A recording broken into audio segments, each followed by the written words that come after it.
বন্ধু, মারাত্মক গরম পড়েছে আজকে 30শে এপ্রিলে।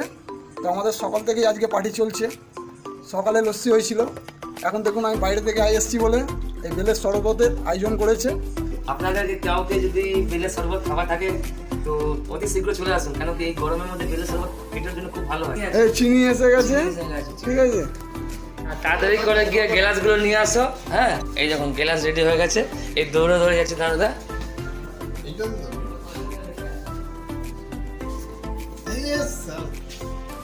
এই নারুদা, নির্মল, দাসদা, এই আমাদের প্রদীপদা। বেলের শরবত রেডি হয়ে গেছে নারুদা। আর ওয়েট না করে তাড়াতাড়ি করে দিয়ে দাও ভাই। হয়ে গেছে, মিলানো হয়ে গেছে। এই যে আমার শরবত রেডি। শেষ। পার্টি চলছে এখানে সকাল থেকে।